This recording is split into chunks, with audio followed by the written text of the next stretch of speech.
Hello, friends. Good afternoon, good morning, good evening, wherever you are. Hope it's a great one for you. Today, I want to talk about Ecclesiastes 3 for our good stuff. The book of Psalms, Proverbs, Ecclesiastes, Songs of Solomon.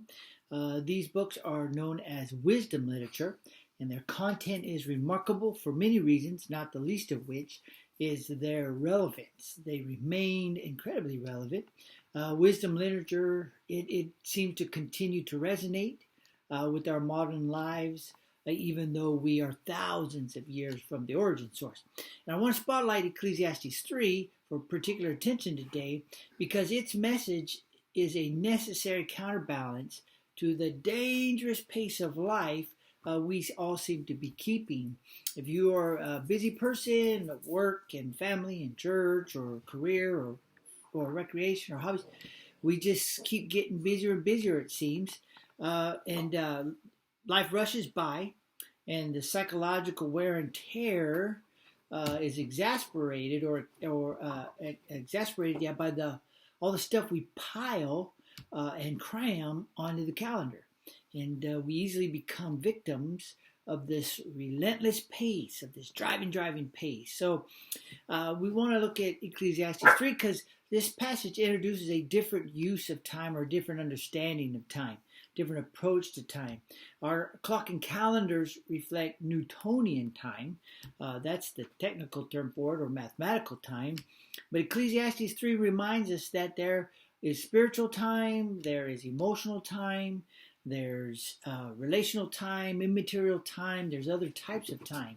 And sacrificing those times for the sake of the clock and calendar, not wise. So I love Ecclesiastes 3 because it confronts the clock and calendar treatment of time by illustrating that life moves along a sequence of necessary seasons bookended by consequential events. These seasons can be consecutive, right, and contingent in that what happens next is somehow dependent on what happened before. For instance, death follows life, harvest follows sowing, rebuilding a life and rebuilding a house are similar in that the first one has to be torn down so the next one can replace it.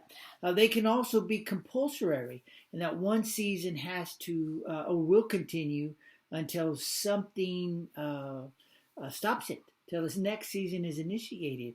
Only the effort to make peace can stop war. We are trapped in seasons of weeping until we discover renewed joy. Sometimes what we love can be toxic to our well-being, and only a decision to end the embrace can help us be well and safe again.